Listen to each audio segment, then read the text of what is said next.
This channel does not promote any violent, harmful, or illegal activities. All content provided by this channel is meant for an educational purpose only. দেখুন, শুরুতেই চোখ রাখতেই হচ্ছে কল্যাণের দিকে, কারণ গতকাল ভয়াবহ বিস্ফোরণে প্রাণ ছিনিয়ে নিয়ে গেছে 4 জনের। এখনও মৃত্যুর সঙ্গে পাঞ্জা লড়ছেন এক মহিলা। সেই বিস্ফোরণ স্থলের পাশেই এখনও বাজি স্তূপ। ভাবতে পারছেন, ধৃত বাজি কারখানায় মালিকের বাড়ির ছাদে প্রচুর বাজি মজুত রয়েছে। ছড়িয়ে ছিটিয়ে সেই সমস্ত বাজির মশলা। TV9 বাংলার প্রতিনিধি পৌঁছে যান সেই বাড়িতে, অথচ পুলিশ যার কাজ ছিল সেই অবৈধ বাজি খোঁজা, সেই পুলিশ এখনো খোঁজ পেল না এত বেআইনি বাজির।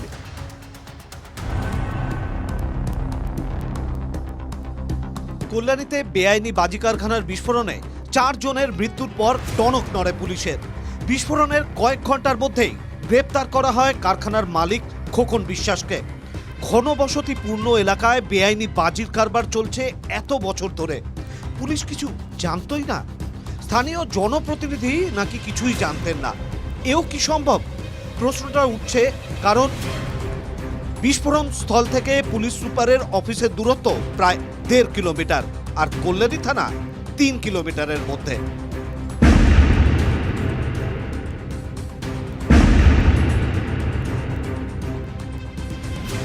বিস্ফোরণ স্থলের পাশেই ধৃত খোকন বিশ্বাসের আরও 2টি বাড়ির খোঁজ পেল TV9 বাংলা। একটি বাড়ির ছাদে বিপুল পরিমাণে বাজি ও বাজির মশলা ছড়িয়ে ছিটিয়ে রয়েছে। বাড়িতে ঝুলছে তালা। বাড়ির পিছনের সিঁড়ি দিয়ে বাড়ির ছাদে পৌঁছে গিয়েছিলেন TV9 বাংলার প্রতিনিধি। যেখানে আমাদের নজরদারি রয়েছে সেখানে পুলিশের নজরদারি নেই। এই হচ্ছে গোপন রাস্তা, ঠিক বাড়ি এই পাশের হচ্ছে বাড়ি, এবং এখানে কাপড়ের ব্যবসা করা হয় বলে একটি বোর্ড লাগানো রয়েছে, আর ঠিক তার পেছনে একটা ছোট্ট গলি রয়েছে, আর সেখান দিয়ে গোপন সিঁড়ি। এই যে গোপন সিঁড়ি, এই গোপন সিঁড়ি দিয়েই যে সকল বাজি সামগ্রী, বাজেয়াপ্ত মালপত্র রাখা হতো, মজুতদারি করা হতো, তা কিন্তু আমরা দেখছি। ছাদের মধ্যে বস্তা বস্তা বাজি, এই ধরনের একাধিক বস্তা বস্তা বাজি কিন্তু মোড়ানো রয়েছে। পাকা বাড়ির পাশেই পরিবারের সদস্যের নামে আবাস যোজনার ঘরের খোঁজ মিলল। পাকা বাড়ি থাকা সত্ত্বেও কিভাবে আবাসের টাকা পেয়েছে খোকন, তা নিয়েও উঠছে প্রশ্ন।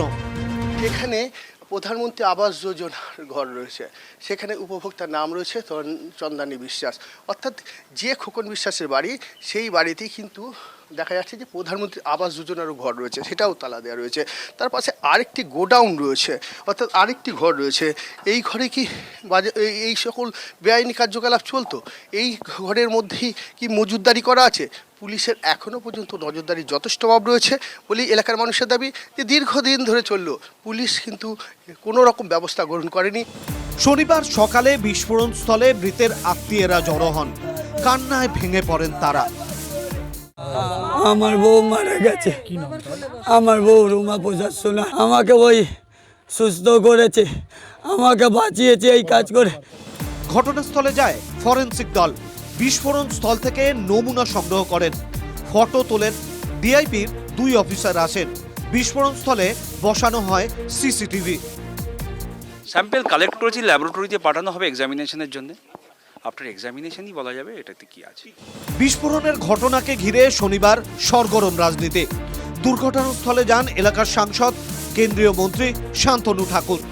বিস্ফোরণে মৃত 2 জনের বাড়ি হালি শহরে। তাদের বাড়ি গিয়ে আর্থিক অনুদানের প্রতিশ্রুতি দেন বীজপুরের তৃণমূল বিধায়ক সুবোধ অধিকারী। বিস্ফোরণের ঘটনায় NIA তদন্তের দাবি জানান বিজেপি নেতা অর্জুন সিং। যেহেতু আমাদের বিধানসভার লোক ওখানে কাজে গেছে, সেটা আমাদের দায়বদ্ধ কি সেখানে আমাদের পরিবারের পাশে আমাদের দাঁড়ানো। অলরেডি আমরা বলেই দিয়েছি কি যদি পড়াশোনা যতগুলো সমস্ত দায়িত্ব পরিবারের বাচ্চাটার আমরা নিলাম। এই বারুদ সাপ্লাইটা থ্রু চায়নার থেকে আসে, থ্রু বাংলাদেশ পশ্চিমবাংলায় আসছে। ভারত সরকারকে আমরা আবেদন করব বাংলা মানুষ হিসাবে, ইমিডিয়েট এই কেসগুলোকে NIA থেকে তদন্ত দেওয়া উচিত। পুলিশের ভূমিকা নিয়ে প্রশ্ন তুলছে বাম বিজেপি। পুলিশ থানার থেকে বোধহয় 1 কিলোমিটারের মধ্যে শহরের বুকে ওই ঘটনা ঘটে কি করে? হঠাৎ তো আর বিস্ফোরণ সেখানে জড়ো হয়নি।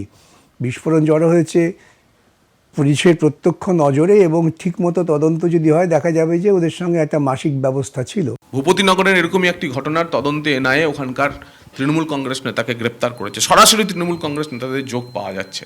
নৈহাটি হোক বা 24 পরগনা হোক, সর্বত্র একই জিনিস হবে এবং আপনারা দেখবেন যে প্রত্যেকটি বাজি কারখানার নেপথ্যে আসলে তৃণমূলকে বোমা সরবরাহ করার শিল্প চলছে।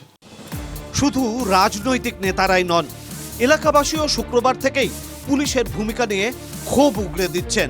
পুলিশ প্রশাসনের পক্ষ থেকে সেইভাবে নজরদারি নেই বলেই এই এলাকাতে এই ধরনের দুর্ঘটনায় একাধিক মানুষের মৃত্যু পর্যন্ত ঘটে গেল। নদিয়া থেকে ক্যামেরায় তুষার সাথে মধুপুণ্ডু, TV9 বাংলা। ভয়াবহ বিস্ফোরণ, ছিন্ন ভিন্ন দেহ, স্বজন হারাদের কান্না। বেআইনি বাজি কারখানায় বিস্ফোরণের পর সব খবরের চ্যানেলে দিনভর এই সব ছবি দেখতে পাওয়া যায়।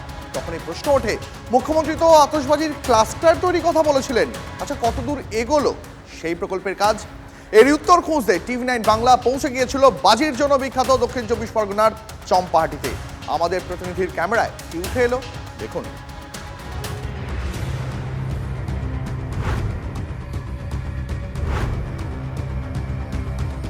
হ্যাঁ, এখানেই বাজির ক্লাস্টার তৈরি হওয়ার কথা। জনবহুল এলাকা থেকে দূরে, হারাল বাজি বাজার থেকে 1.5 কিলোমিটার দূরে বেগমপুর মৌজায় বাজি ক্লাস্টার তৈরির জন্য 25 বিঘা জমি বছর চারেক আগে রাজ্য সরকারকে দান করে আতশবাজি ব্যবসায়ী সমিতি। আরও 4 বিঘা জমি দেওয়া হয়েছে বাজি রাখার স্টোর রুমের জন্য। তাছাড়া রাস্তার একেবারে পাশে 28 কাঠা জমি দেওয়া হয়েছে দমকল কেন্দ্র করার জন্য।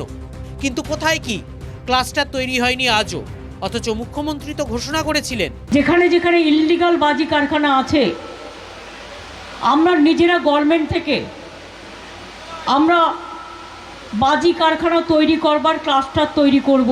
মুখ্যমন্ত্রীর ঘোষণার পরেও কেন ক্লাস্টার তৈরি নিয়ে এত গা ছাড়া মনোভাব প্রশাসনের? বেশি দিন নয়, গত 28শে ডিসেম্বর চম্পাহাটির হারালে বাজি ব্যবসায়ী পিন্টু মণ্ডলের বাড়িতে বিস্ফোরণে 2 শ্রমিকের মৃত্যু হয়। বিস্ফোরণ মৃত্যু এই ছবি তো এলাকাবাসীর কাছে নতুন নয়।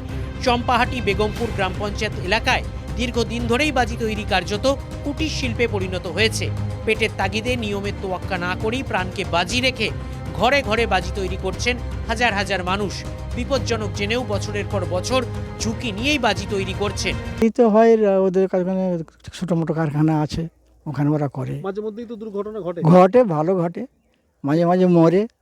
তা তো সত্যি, বাড়ি বা করবেই কেন আর জনবসতি করবে কেন? বাজির ক্লাস্টার তৈরি হলে নিরাপদ হতে পারত জীবন জীবিকা, কিন্তু সেখানে এখনো তো ফাঁকা জমি ছাড়া আর কিছুই নেই। 1 বছর হতে চলল, আজ পর্যন্ত সেই কাজে কোনো অগ্রগতি হয়নি। শুধুমাত্র সয়েল টেস্টটুকু হয়েছে। ফলে প্রশ্ন উঠেছে প্রশাসনের ভূমিকা নিয়ে। জায়গা নির্দিষ্ট হলেও এক বিন্দু সেখানে কিন্তু কোনো রকম কাজ এগোয়নি। সুতরাং এখানের যে মানুষরা, তপশিলি মানুষরা, এই এলাকায় যারা বাজি কারখানার সঙ্গে যুক্ত, তাদের জন্যে সরকার কিন্তু কোনো রকমভাবে নিরাপত্তার চিন্তাভাবনা করছেন না। বিস্ফোরণের আইন মেনে সব বন্দোবস্ত, তারপর সরকার বদলে গেলে সব আটকে গেল। জমি নাকি চিহ্নিত হয়েছে, কিন্তু সেখানে কে কিভাবে কাজ করবে, তার টাকা পয়সার খেলা কি হবে, এই কারণে কি আটকে গেল? এখনো হচ্ছে না। শুক্রবার কল্যাণীতে ভয়াবহ বিস্ফোরণ দেখে ফের চিন্তায় পড়ে গেছেন এলাকার শাসক দলের নেতারাই। এই কল্যাণীর সাম্প্রতিক ঘটনায় আমরা উদ্বিগ্ন। আমরা এলাকা পরিদর্শন করছি, মানুষকে সজাগ করার চেষ্টা করছি। সঙ্গে সঙ্গে সমস্ত ব্যবস্থাটা হয়ে গেলে আমাদের চিন্তা দূর হয়ে যাবে। বাজি তৈরির কারিগর থেকে বাজি ব্যবসায়ী সমিতির সদস্য সবাই চাইছেন দ্রুত বাজির ক্লাস্টার তৈরি হোক। এটা নিলে খুবই সুবিধা হবে, তাহলে এরকম আর আমাদের পরিস্থিতির মধ্যে পড়তে হবে না, দুর্ঘটনা বা এই পরিস্থিতির মধ্যে আমাদের আসতে হবে না। তো বললেই জমি পাওয়া যায়, সেই জমিগুলো অ্যাকোয়ার্ড করার ব্যাপার আছে, রাস্তাঘাটের ব্যাপার আছে, উন্নয়নের ব্যাপার আছে, সে তো কিছুটা সময় লাগবে, সে তারই আসার জন্য আমরাও তাকিয়ে রয়েছি। আমাদের এই চাম্পাটি প্রায় 5000 মানুষ এই ব্যবসার উপর আছে, যারা তৈরি করে আর কি হাতে কলমে, তারা সবাই ওখানে গিয়ে কাজ করতে পারে। হচ্ছে হবে করে তো বছর কেটে গেল, দুর্ঘটনার তালিকায় জুড়ে গেল কল্যাণীর নাম, কিন্তু বাজির ব্যবসায়ী থেকে কারিগররা সেই তিমিরেই পড়ে রয়েছেন। তারা জানেন না কবে বিপদমুক্ত পরিস্থিতিতে কাজ করতে পারবেন। বারুইপুর থেকে অভিজ্ঞান নস্করের রিপোর্ট, TV9 বাংলা। শুধু চম্পাহাটি নয়, বেআইনি বাজি বিস্ফোরণে রক্তাক্ত হয়েছে উত্তর 24 পরগনার নীলগঞ্জ, পূর্ব মেদিনীপুরের খাদিকুল। গতকাল কল্যাণীর ভয়ঙ্কর সেই ছবি দেখে কেঁপে ওঠেন ওরা মানে নীলগঞ্জ খাদিকুলে বিস্ফোরণে আক্রান্তরা তাদের মনের মধ্যে ফিরে ফিরে আসে সেই রক্তাক্ত অভিজ্ঞতার কথা। প্রশাসনের বিরুদ্ধে ক্ষোভ, অসন্তোষ নিয়েই তাদের দিন গুজরান। বেআইনি বাজি তৈরি ছিল ওই এলাকার অনেকেরই রুজি রোজগার। কি অবস্থা সেই ক্ষতিগ্রস্ত পরিবারগুলোর, খোঁজ নিল TV9 বাংলা।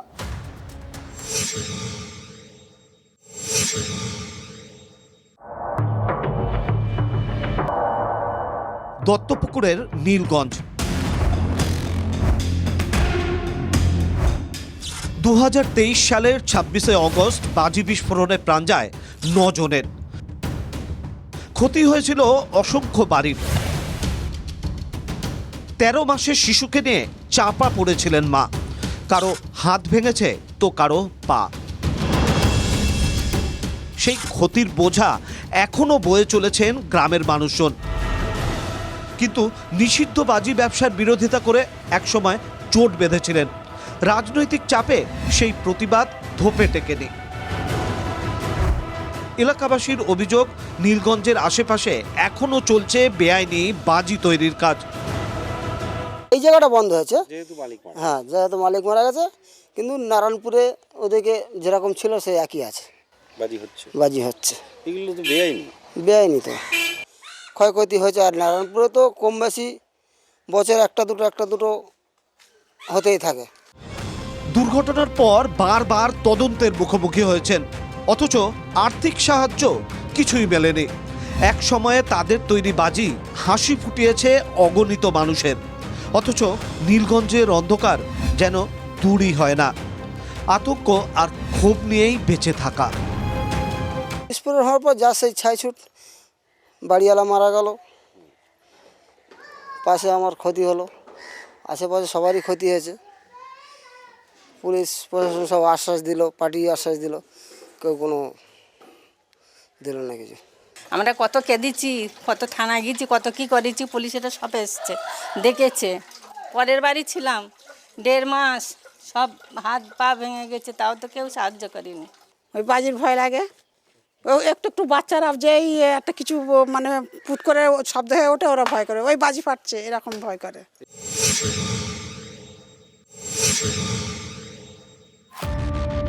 সাল 2023 16ই মে পূর্ব মেদিনীপুরের খাদিকুলে বেআইনি বাজি কারখানার বিস্ফোরণে 12 জনের প্রাণ যায়। বিস্ফোরণে মারা যান কারখানার মালিক ভানু বাগো। সেই কারখানা এখন খণ্ডাহারে পরিণত হয়েছে। চারপাশে যেন একরাশ শূন্যতা। ভানুবাগের কারখানায় কাজ করতেন এলাকার মহিলারা। ওই দুর্ঘটনার পর থেকেই আর কাজ জোটেনি অনেকের। বাধ্য হয়েই কেউ মাটি কাটার কাজ করছেন, কেউ বা ভিন রাজ্যে কাজের খোঁজে চলে গিয়েছেন। আর বম বাঁধা হচ্ছে না বর্তমান। এই ভোটের আগে বাঁধা হয়েছিল কিছু, এখন বর্তমানে না, ফ্যাক্টরি বর্তমানে হয়নি। আগে হয়েছিল ভোট যেগুলো বিধান লোকসভা ভোট, তা আগে অনেক বাঁধা হয়েছিল, অনেক লোক টিএমসিরা বেঁধেছিল আর কি। আর এখন বর্তমানে বাঁধা হয়নি। সেদিনের বাজি বিস্ফোরণে গ্রামের অনেকেই পরিবারের সদস্যকে হারিয়েছিলেন। তারা আর কোনো বেআইনি বাজি কারখানা চান না এলাকায়। টিএমসি সরকার যতক্ষণ থাকবে এই বাজি কারখানা সবাই মরবে। এই বাজি কারখানা টিএমসি সরকার যখন লওয়া যাবে তখন এই বাজি কারখানা অনেক লোক মরে যাবে আর কি। মানে এদের তো কোনো নীতি নেই, তো দুর্নীতি সবসময় চলছে। কোনো বাজি ফ্যাক্টরি চলছে না, চলছে না, আর চলছে না। পাড়ায় এখন কি কোনো জায়গায় আছে বাজির কারখানা? না, এই গ্রামে আর নেই। খাদিকুলের মানুষ চান এলাকায় কর্মসংস্থান হোক, মহিলাদের কাজের সুযোগ করে দেওয়া হোক। দীপঙ্কর দাস ও কনিষ্ক মাইতির রিপোর্ট, TV9 বাংলা।